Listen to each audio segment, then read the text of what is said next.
Good afternoon, everybody. It's a very snowy day here on the holodeck of the Space Show. I am your host, Rebecca Frost, joined by Admiral Kerry Jackson. And Commander Robert Neal may join us, depending on if his meeting with engineering lets out early. So Very important stuff. very important stuff. This week we are talking about some more Next Generation episodes, which include Too Short a Season, When the Bough Breaks, Home Soil, Coming of Age, and Heart of Glory. And personally, I think this is a really interesting batch of episodes because a few of them really feel like some original series flair. Mm-hmm. And also this one that we're going to start with, Too Short a Season, is kind of a reckoning within the screenwriting, show running group of the show. So we'll dive right on into it. Too Short a Season. The Enterprise transports an elderly Starfleet admiral to negotiate a hostage crisis. When the admiral takes a de-aging drug, he endangers both his life and the mission. I would love to have a conversation with the makeup department on this one because it's the same person who did the old age makeup on McCoy in the very first Next Generation episode, which was not great. And this, in my opinion, was not great. It was twofold. The makeup horrendous, and the guy playing Admiral Jameson, his name is Clayton Rohner, just milking every single second that he is on screen.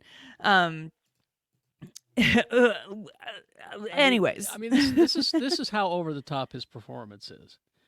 Let's say that's the way the character, the Admiral, really acted. Mm-hmm. Were I Jean-Luc Picard, I'd go, no, there's something wrong with this guy. Right away. He's eccentric and not in a fun way. Not in a good way, exactly. Not in a good way. So the Enterprise is traveling to Persephone 5 to collect Admiral Mark Jameson, who loves to just chew scenery, and transport him to Mordan 4 to lead a hostage negotiation on the planet where he had achieved a successful negotiation 40 years prior. The message was delivered by the ruler of Mordan, called Karnas, who has also appeared previously as a Klingon in the original series I believe it was Trouble with Tribbles. He says that terrorists have captured a Federation ambassador and his staff and are keeping them hostage, and they won't negotiate. So they are requesting for Admiral Jameson to come in as the negotiator. And Admiral Jameson is quite vocal he is in command of the mission, and Picard has to be like, but yes, but not of my ship. So please know when to step back. Jameson is also bringing along his wife, Anne. Like you do on an important, thing. Yeah, this entire episode, it is not the same, but it gave me strong Counterclock Incident vibes from the animated series, the very last animated series episode. Yes, okay, thank you. You're welcome. On the way, we learn that Jameson is suffering from the incurable Iverson's disease, and he has taken, without telling his wife, an alien rejuvenation drug that Benjamin buttons him and makes him younger. Mm-hmm. He refuses to submit to medical tests on the Enterprise, which are per protocol, and Beverly, of course, is extremely alarmed at everything that's happening with Jameson because there's no proof of recovery from Iverson's disease. So whatever's going on with him is I don't need your help with this disease. I did my own research. Seems suspect. The alien drug is also causing debilitating pain in his chest, so he's just constantly having heart attacks. And Beverly finally finds traces of this alien chemical in his blood, but no trace of Iverson's disease. He's confronted about it. He admits that he procured 2 doses of the drug, one for him and one for his wife. And he was testing it on himself because they warned him that it would be very painful. And the drug is supposed to be administered in a slow dosage over 2 years, but the situation on Mordan 4 has convinced him to just take all of it at once, both him and Anne's dosage. A double dose of ivermectin. Yeah, there it'll be fine. What could go wrong, Jameson calls Karnas to ask him some questions about the terrorists, and it becomes apparent that the hostages are being held by Karnas himself and not a terrorist group. So Jameson asks Picard to put his pedal to the metal, and we got to get there sooner. And Jameson also has a memory of the underground tunnels, and he fears that the hostages are being kept in the same tunnels. But he's also he's deteriorating so much because of this drug that everyone is like, yo man, I don't know about this. I don't know, because they get down to the tunnels, and Data, he's like, yo dog, this is what you're remembering is not what's reflecting on the tricorder. And Jameson is like, that's incorrect. And I love that Data goes to Picard and he's like, dude, he's wrong. And Picard is like, dude, I get it, I trust you. and we also learn that while Jameson was a successful negotiator, his success was brought about in not quite the manner that's recorded in the Federation history books. He admits to Picard that 40 years ago, Karnas was holding Federation people hostage to ask the Federation for weapons. And Jameson went in and gave Karnas the weapons that he wanted, but also gave the same weapons to the rivals, which then incited a 40-year civil war on this planet. And he saved lives, but also lied to Starfleet about how he did it. Now, up till this point in the episode, I was like, okay, this guy is like every rich white man I've ever worked for.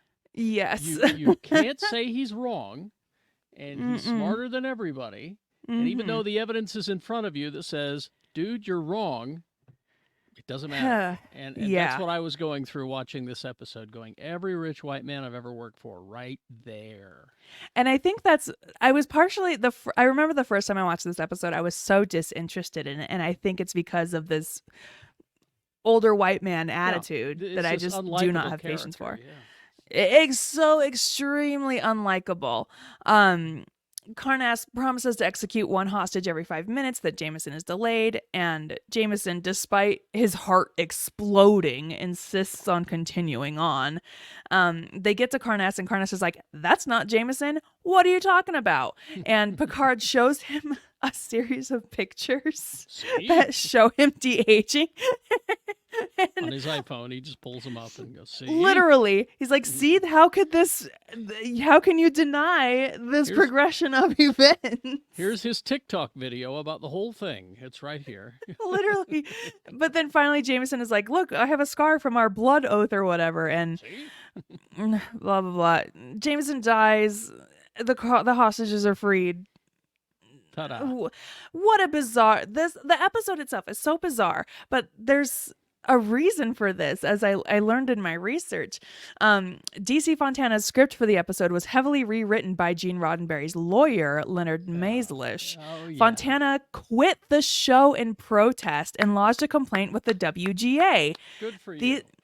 But if you think about it, DC Fontana quitting is huge. It is because huge. She's been there since the beginning of all of this. So this is a huge catalyst for her to leave. This incident also convinced producer Maurice Hurley that Roddenberry no longer knew what he was doing, and so Hurley pressured Roddenberry into handing control of the writing staff over to him. Exactly. Just chaos behind the scenes, it feels like. Again, it's we hold these people up on a pedestal, and you know you have to dive in and realize all humans are flawed, and so is the great perv of the galaxy. Maybe Grandpa can't drive the car anymore, This episode was supposed to focus on Clayton Rohner's character, but the regular cast felt that he did not work in the ensemble manner very well, which you can tell. He's in a completely different show. You could tell. He's like, I get to be on screen. I will do everything I can with every facial muscle that I have. I'm on Sunset Boulevard. Here I go. His makeup during earlier parts of the show was a source of disappointment, being described as subpar and ineffective. He also has this very funky Professor X style wheelchair that prop cost the prop department $10,000. Oh, come on. Oh, And come it on. and it did not even move well enough to be anything more than a hindrance, and they had to shoot around it. Why can't you just take a regular wheelchair and slap some cardboard strips on it and call it a day? I don't understand. $10,000. There's no. I'm sorry. That's you know what that is? That's modern day Hollywood MCU money laundering is what that is. That is exactly it. I looked up Clayton Rohner's IMDb, and the man has been in a single episode of a lot of shows. Oh, he's one of those actors. Okay, yeah. Yeah. And one of the more recent ones that we may know, Ozark. He was in an episode of Ozark. Oh. But he was also Dr. Jones in The Human Centipede 3. Oh, so some really Kind quality of stuff. Kind of interested to see. He's one of those actors, though, that has continually worked. And he's what I heard Kurt Russell refer to this. He's a plumber actor. He shows up, he does the job, he goes home. That's it. You know. His last thing was in 2019, Bluff City Law, in an episode, and he's got 2 other things that are in pre and post production coming up. Like, the man, he's got a consistent paycheck. And that Kurt Russell term, plumber actor, is not a diss, by the way. No. That was to Kurt Russell, that's all he really ever wanted to do when he was a kid, was just be that plumber actor. Shows up in an episode, he does an episode of Lost in Space, he goes home. You know, things like that. Yeah, it's not a bad gig if you can get it. Yeah, exactly. The next episode we're going to talk about, When the Bough Breaks. Oh, children. A planet that was able to cloak itself for thousands of years suddenly reveals itself, with its inhabitants proposing peace. But after initial negotiations, the children of the Enterprise are kidnapped due to infertility of the inhabitants. Okay.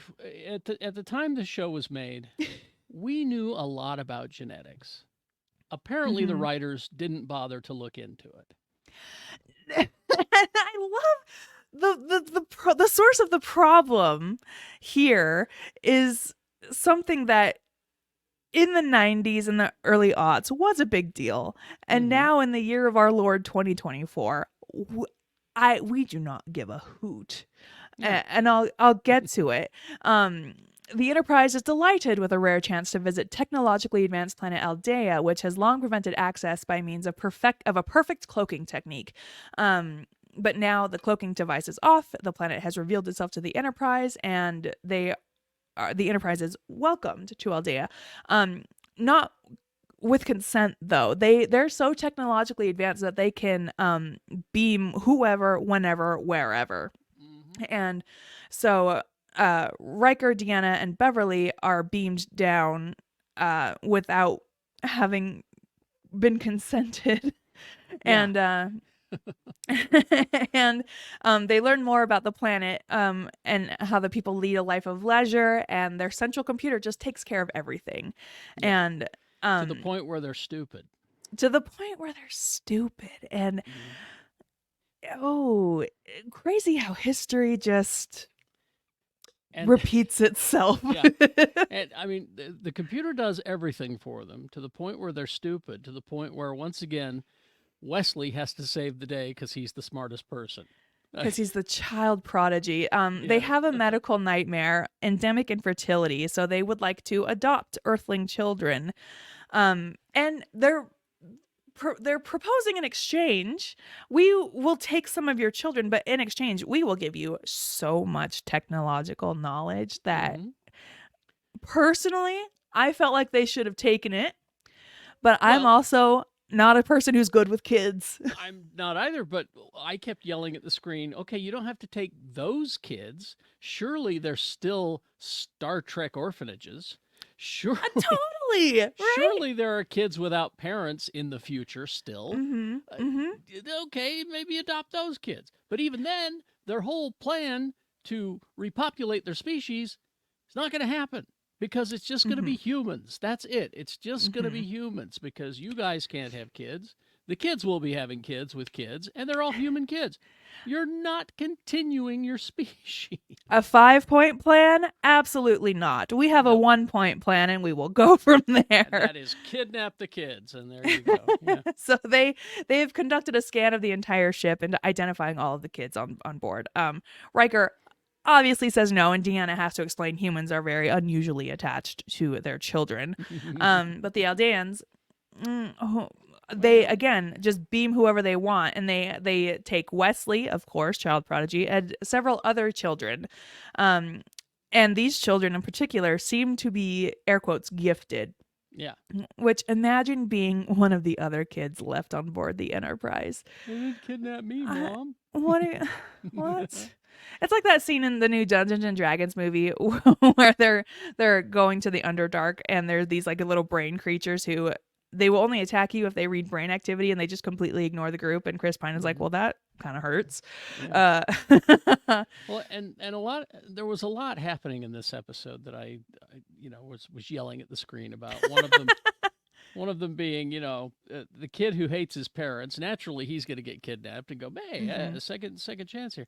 But then there was the other part where it was, well, you're an artist, son. You're an artist. And he's like, no, I've never. No, don't worry. The tools will make you an artist, We have sensed deep within you the desire and the skills to be an artist, and we will groom you in such a way that you will be an artist. And so they give the kid the tools, and he's showing some aptitude, but then toward the end he's like, no, I'm good. which was just so, that was like the realistic part, trying to get your kid to go in a certain direction. If you want your kid to go in that direction, tell him he should go in the opposite direction, and naturally he will rebel. So that parent on the Enterprise should have said, no, you don't want to be an artist, or and then he would want to be an artist. Well, that's the thing about being in Starfleet, though. Starfleet is so full of people who just don't lie. And so why would you lie to your children? You have to do calculus. Anyway. So the kids are assigned to different families. Wesley, of course, because he's the eldest, is kind of in charge. I never want to be... and have Wesley Crusher in charge of me. One of the people that we met earlier on, she takes a special interest in one of the children and is like, oh no, I'm not giving this one up. I like this one. It will be my pet. So Wesley is shown the planet's computer in a mysterious room that he thinks contains the power source. The planet's computer has had no maintenance for many, many centuries. Well, we all know how that goes. We all know how that goes. You got to take a compressed air canister to it at least once every 5 years. And you got to get those updates. You got to get those Windows updates. Beverly is allowed to meet Wesley briefly, the subtlest family in the Starfleet, because she gives him a hug and so awkwardly gives him a scanner, and he does a quick scan on Deanna, and we learn that Deanna is dying due to a chromosomal damage, which could be hereditary, could be environmental. And then later they figure out that the ozone layer has weakened over centuries, and the effect of their damage is being caused by radiation from the ozone layer, which is something that affected Earth in the early 21st century.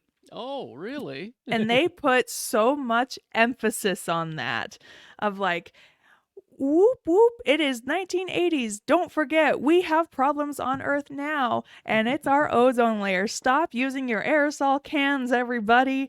Stop using your straws. Those will fix it.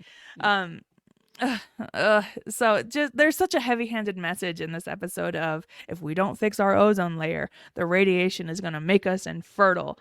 Think about it. And I don't think that's how that works at all. I think it's, for a sci-fi show, it might be a good premise. Maybe it is real. I don't know. I don't know. I'm not a their magic computer would have told them if they'd have taken that Windows update. I'm not a scientist, but it's also being caused because of these shields that they have up. So them remaining hidden for so many thousands of years is also the thing that's killing them. Picard, of course, is trying to negotiate to get the kids back, and Radu, the leader, is like, no, we're going to keep that. That is not a negotiation. We offered you an exchange. And he was like, if you don't negotiate or if you don't agree with us, boop, he does a little finger flick essentially and sends the Enterprise 3 days away. And I think that would be good technology to have, honestly. But back on Aldea, Wesley is telling the kids to do a passive protest, a hunger strike, essentially. So they are just all sitting in a room together, not doing what they want to do. The one kid has made a beautiful dolphin statue. And so maybe he does have a future in sculpting. But ultimately, Riker and Data get down to the planet as well with Picard and Beverly, and they knock out the power source. Beverly explains, hey, this is what's going on. We can fix it. And they beam the kids back on board. They fix the ozone layer, and they can have kids in the future. Neato, you know. My one of my favorite parts of this episode was toward the end, where the aliens that have kidnapped the human kids are asking the human people, how do you get them to pay attention to you? This is not fun. They're terrible. We don't like these children. How do you get them to listen to you? I was just like, okay, that's the best part of the episode. Yeah, right there. yeah. Real talk. Kids, they're terrible. Yeah. Throughout this episode, the youngest child, Alexandra, played by twins Vanessa and Jessica Bova, carried a stuffed toy, a Tribble. And also uncredited guest children include Jeremy Wheaton and Amy Wheaton, younger siblings of Will Wheaton. The Wheatons. Which, that's nice. But, okay, so from the, neither of us have kids, but here's some advice from the old kidless parent. I receive phone calls from people I know that have kids, and they're like, I don't know what to do. My kid is into blank. Pokemon, whatever you want to call it. How do I get him out of it? My first answer is, why would you? If he loves it, why are you bothering? Why does this? Yeah. If he loves it, let him have it. Well, I want him to, okay, if you want him to stop doing the thing that you want him to stop doing, you need to embrace it. You need to learn more about Pokemon than even he does, and then once Dad thinks it's cool, it's no longer cool.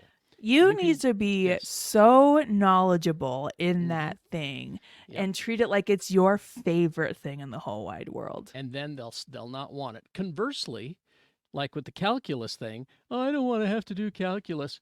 That's when you should look the kid in the eye and say, I forbid you from doing calculus. I don't want any calculus books in this house. And if you even say the word calculus, you're going to get the back of my hand. I want no calculus in this house. That's how you get a kid interested in calculus. I was both very lucky and very cursed in that my parents let me try whatever I wanted to try. So I did ballet. I had guitar lessons. I did basketball. I did all kinds of stuff. But I also have ADHD. So my interest in those things waned very quickly. And I do wish there would have been some form of like, hey, pick a thing and stick with it. Well, you know what got Kerry out of sports? His dad. Get in there and hustle. Well, you're not even trying. Yeah, you want to get it. You want to get me out of sports real quick? Yeah, that's it. And I've not looked back. Anyway, I did revisit sports in my 20s, but that's okay. The next episode, Home Soil, another very original series coded episode. On Valera 3, Geordi and Data discover a microscopic life form responsible for the death of an engineer stationed on the base. This episode, it felt so much like an original series episode, and later critics do say, hey, this is a lot like this previous episode from the original series that I'll talk about later. Okay. The Enterprise visits a team of scientists and engineers terraforming on Valera 3.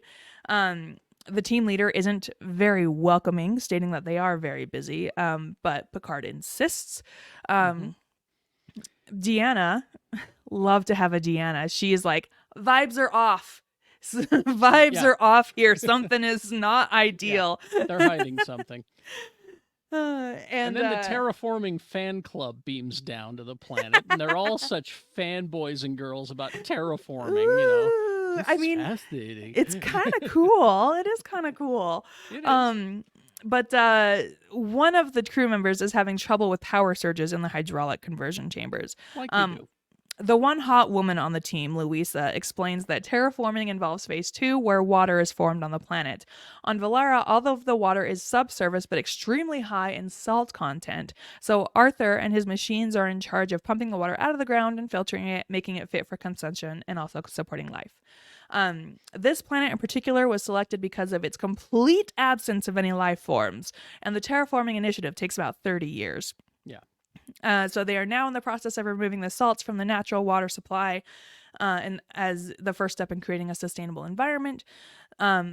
Arthur is sent to the hydraulics chamber, where they are using laser drills, and the lasers come alive and start attacking Arthur, and they only stop when Arthur stops screaming. They finally get in. They shut power off to that section. They beam Arthur to the Enterprise for medical help. He is dang messed up by the lasers. They restored power to the hydraulics chamber, and Data goes in there to figure out if the lasers were not moving by some predetermined programming or some form of highly advanced dynamic programming. The lasers were following life form inside the chamber, and so the laser attacks him as well, but Data's got the Matrix moves and is able to avoid being killed by the laser.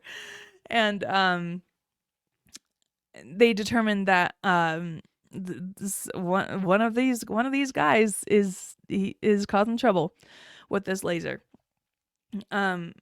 But also on the planet, Geordi and Data come across a non-carbon based object that glows and gives the appearance of life. They beam it up, and Beverly thinks that this is an inorganic life form. Kurt, the leader, refuses any knowledge of this, but Deanna senses the vibes are off. He's fibbing. Kurt has an advanced degrees in artificial intelligence and programming, and Picard thinks that Kurt possibly reprogrammed these lasers. This object, however, is attempting to communicate with the crew, and it is so obvious they'd have encountered a new life form like no other. This life form divides to reproduce and suddenly tries to speak to Picard and Beverly via the translator. Multiple cells have organized themselves into a basic computer. Picard panics and orders a quarantine because, we don't know what this is. And confronts Kurt, who admits that he knew about the silicone-based crystals, but he wasn't aware that it had any life. He had attributed any signals coming from it to natural planetary phenomenon. Meanwhile, the quarantine around the lab starts failing as energy keeps getting diverted to other areas. The life form speaks again to Picard and says that they were being killed on the surface, and the humans did not stop despite the communication. They declared war on the humans and start destabilizing the Enterprise. Through electrical impulses, they've hacked into the Enterprise computers and reprogrammed them, and now they have total control. It turns out the water from the saline water layer on the surface is how the life form on the planet connects to each other and communicates. So removing that saline layer would have led to extinction of that species, which is why the species is like, hey, please stop. Well, when it's not calling us ugly bags of mostly water. Ugly bags of mostly water. Just incredible. They ultimately come to a truce, said, we're sorry, blah, blah, we didn't blah. know you were there. Whoopsies. It's like okay, that. Well, yeah. It is like so many other episodes and movies. What is I think of that first encounter at Farpoint, with the jellyfish, right? Yeah. And how we didn't know it was a life form. Sorry. How there are, there's just so many. Oh, and also an episode of Strange New Worlds that does this too, where we are mining things that just happens to also be killing the life forms on the planet. This the crystalline life form spawned the phrase ugly bags of mostly water, which has been used as the title of a documentary about Star Trek fans, and as the name of a song by the band Streetniks, as well as being referenced by Dream Warriors in the lyrics of My Definition of a Boombastic Jazz Theme. Wow. I did not look up any of those things. See, and I had no idea. That's Yeah. pretty cool. I love that. This episode was a second time on Star Trek for Caroline Barry. 21 years earlier, she appeared as Metron in Arena under the name Carol Shelleen. Chikuf, was that her? Metron. Yeah, Metron. Yeah, one of the Metrons. Yeah. Yeah. Oh, yeah. I think that's Chikuf. The drill thrall. Anyway, I don't know. I could be and wrong. then also critics compared the appearance of inorganic life forms in the story to the plot of The Devil in the Dark, especially with references to silicone, because those creatures were silicone. That's right. Next episode, One for the Kids, Coming of Age, Picard finds himself facing a strenuous test of his loyalty to Starfleet, one which the other members of the crew are struggling to cope with, whilst Wesley faces an equally challenging entrance exam at Starfleet Academy. This one is very much for the kids because so much of it is just Wesley's off at school taking tests, like kids do. Yeah. He's on Relva 7 and makes friends with a few of the other candidates seeking admission. There are 4 or 5 of them total. 4 of them. Yeah, it's 4 of them. Yeah. And only one of them will be accepted into the academy. There's Wesley, another human girl, a Vulcan girl, and I think it's a Benzite. Is that the Mordock. Mordock? He's a Mordock, yeah. Well, his name is Mordock, but he's I want to say he's a Benzite is the alien. Yes. I could be wrong. He had an action figure, I know that. Oh, did he? His setup is really cool because he has this breathing apparatus that is constantly pumping out whatever he needs to survive. Wesley is particularly worried about the psychological evaluation of this test, which will focus on what he fears the most, but he has no idea what that is. But meanwhile, in the B plot, Picard's old friend, Admiral Gregory Quinn, requests to be beamed aboard, and he arrives with Commander Remick from the Inspector General's office. Remick is there to conduct a complete investigation of the ship's operations because they have reason to believe that something is very wrong with the Enterprise. So the Enterprise is going through an audit while Wesley is off at school. And everyone aboard the Enterprise is pissed about this. They're pissed. They're on edge. They don't like it. Can't blame them.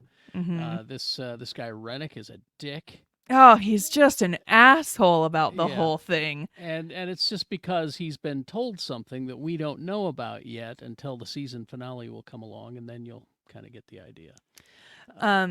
But yeah, and I understand it. If someone were to come and do an audit of the Geekshow podcast, I would be like, well, I mean, these guys are my friends and I kind of trust them. So I don't know why you're up in here saying things that aren't necessarily true and throwing accusations around. We don't need to bring in any professionals to audit the Geekshow podcast. We have our listeners for that. That's all they do. Check the comments section. Exactly. That's our weekly audit. Yeah. Tyler says Carrie is an asshole. There you go. The crew is questioned about Picard's decision-making process during the Kozinski incident and the Ferengi incident. While all of this is happening, one of the passengers of the Enterprise, Jake Kurland, steals a shuttlecraft from the bay and escapes from the Enterprise. He was friends with Wesley and is disappointed for not being shortlisted for the Academy test. He should have been smarter. He had lower test scores and he did not qualify for the Academy entrance exam. So he intended to leave and join a freighter to roam the stars, but he damages the shuttlecraft engines. Again, this is why you didn't pass. Exactly. And that's why the freighter to the stars won't accept you as their crew either. He damages the shuttlecraft engines and is headed to burn up in Relva's atmosphere.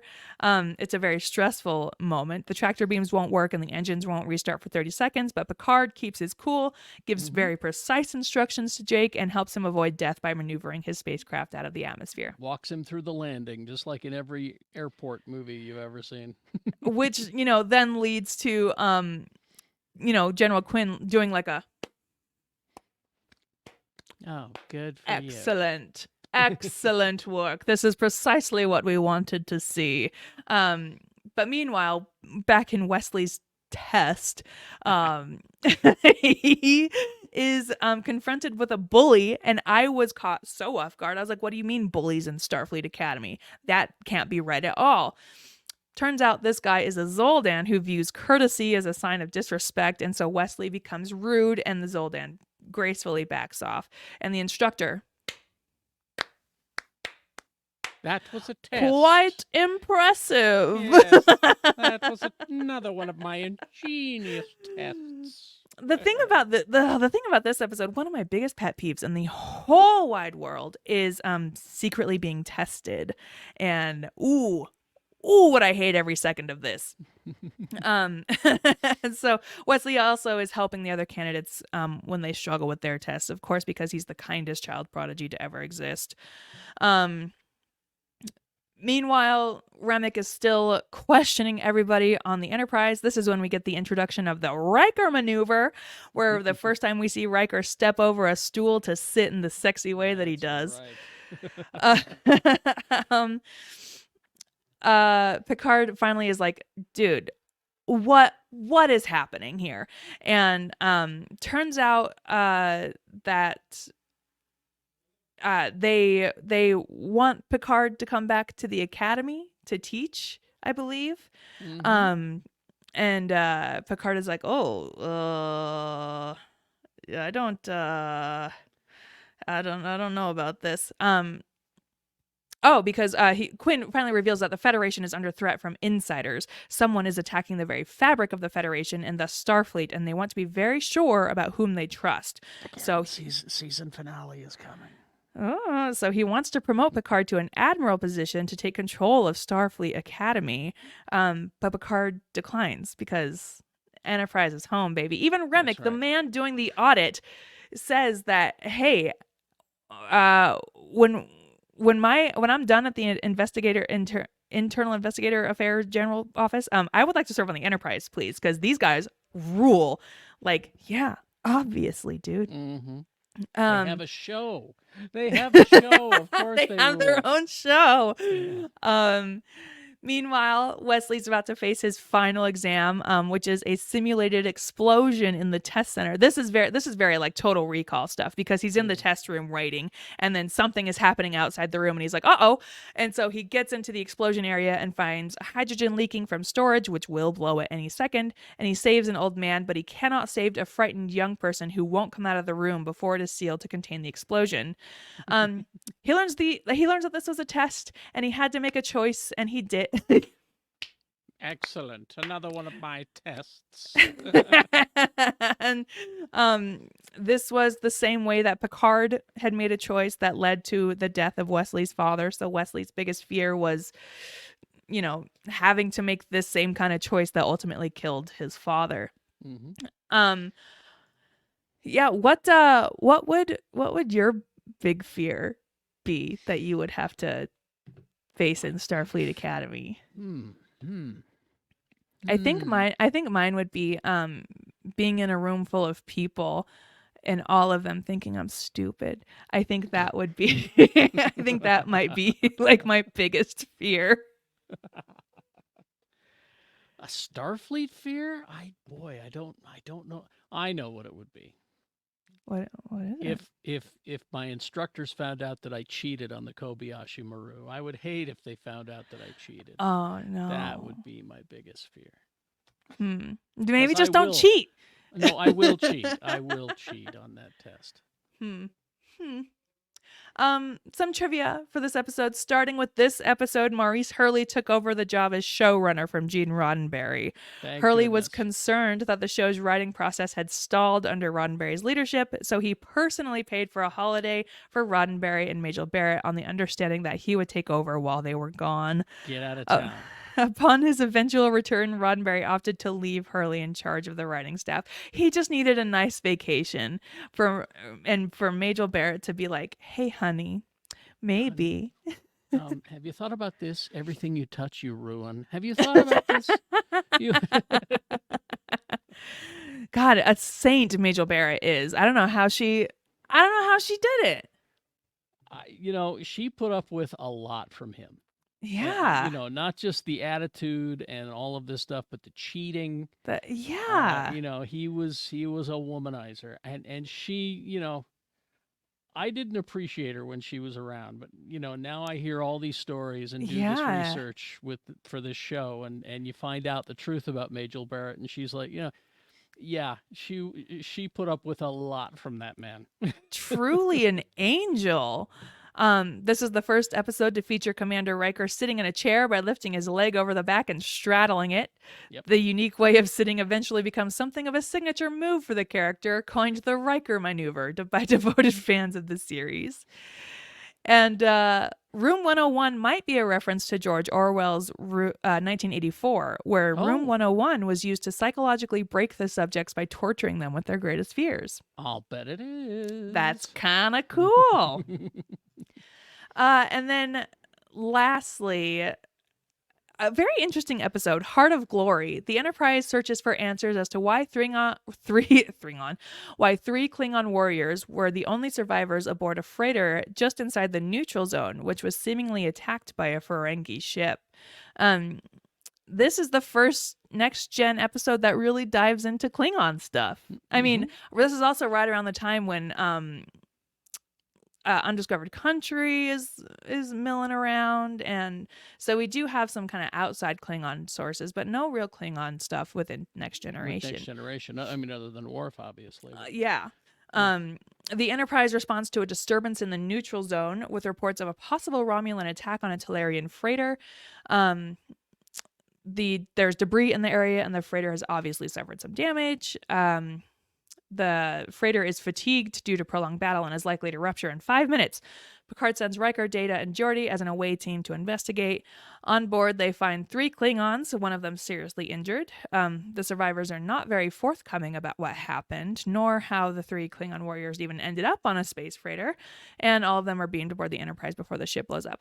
This is also, we get a view for the first time through Geordi's visor, and am I to believe it looks that terrible in the year 23 whatever? Again, I will just say this, that the technology that we had when these shows were being put together, I know because my uncle had one of these deals in his head. And it was a device. He was blind, my Uncle Craig. He was blind, and he had a device implanted in his head that connected to his eye. And it was to help him see, and he would describe it, and it was much clearer than what Geordi could see. So I'm telling, I don't know why they thought. Is it because it looked cool? Yeah, like, is there something I'm missing? Yeah. But just the little terror. Anyway, so back on the Enterprise, the Klingons are led by Commander Chorus, and he says they were passengers aboard the Tellurian cargo vessel when they came under attack from the Ferengi. The Tellurian vessel, the captain had no combat experience, so the Klingons took over and deceived the Ferengi by lowering their shields and playing dead. But the Tellurian ship blasted them to bits with some old rockets, but saying that during the battle the ship may have drifted into the neutral zone. Picard and Worf not quite convinced, because the weapons discharge in the area of the battle do not resemble the Ferengi.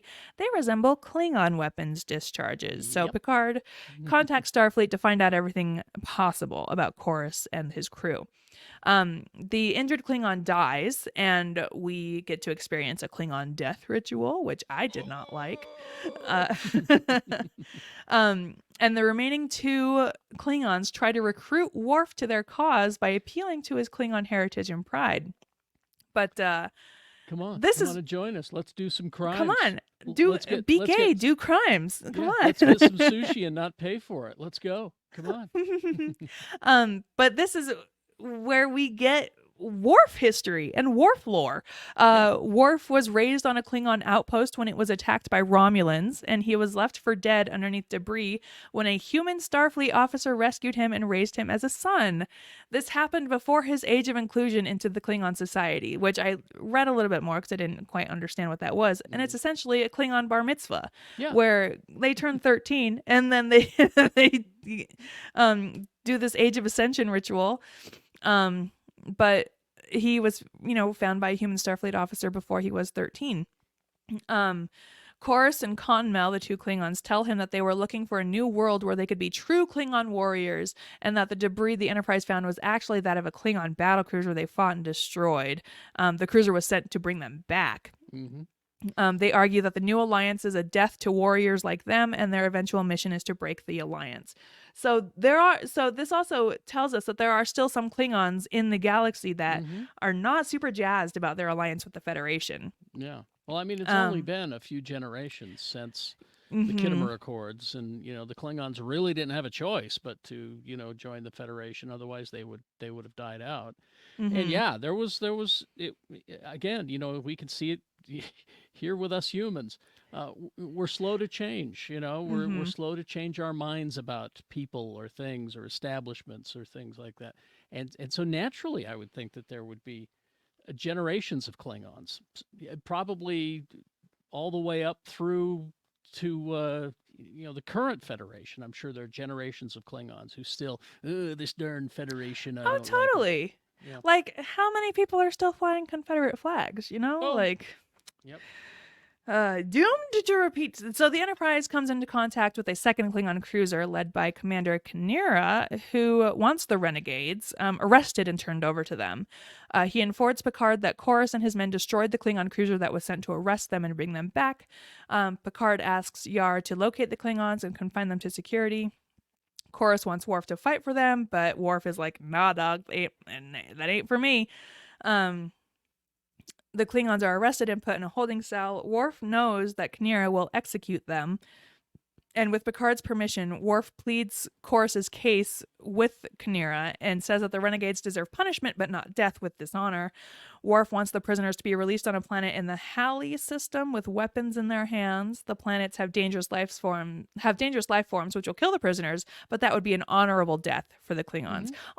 Which is nice, right? Like, Worf is like, hey, they're Klingons, they gotta die a very specific way, and I understand the death penalty, but they gotta die with honor, or else they're not going to Valhalla. Exactly. It's a big thing with the Klingons.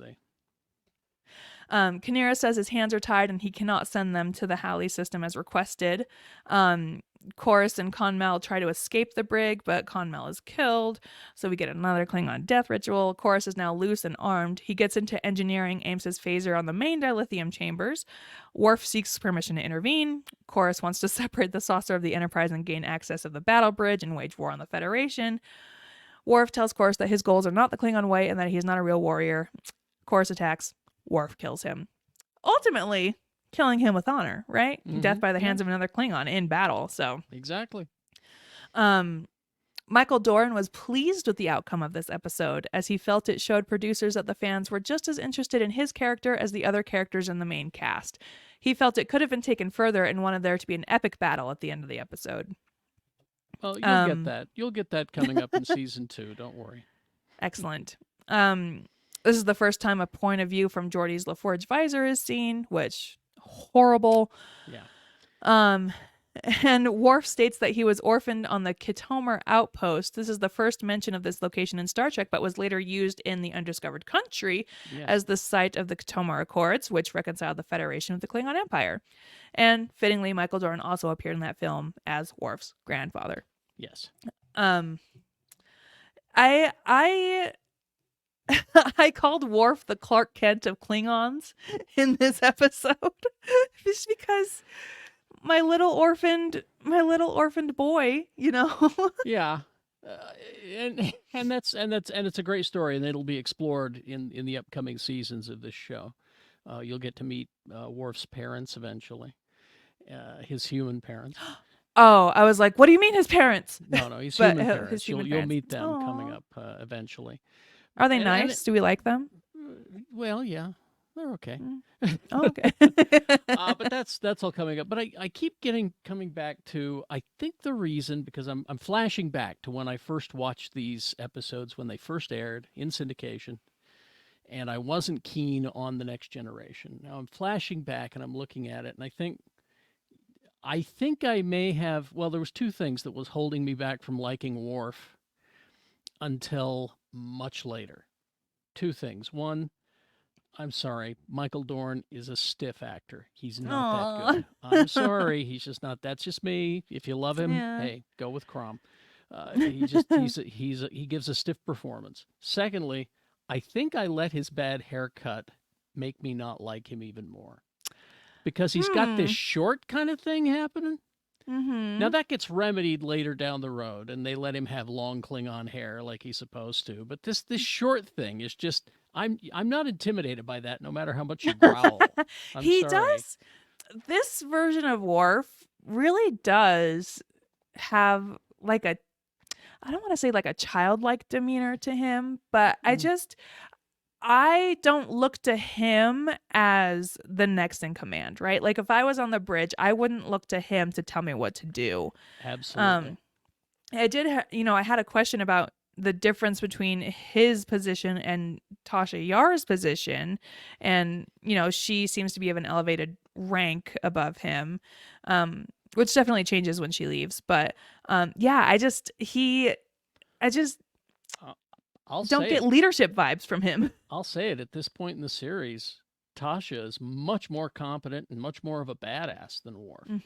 I'll just say it. At least Yeah, from there what was a we've moment. seen.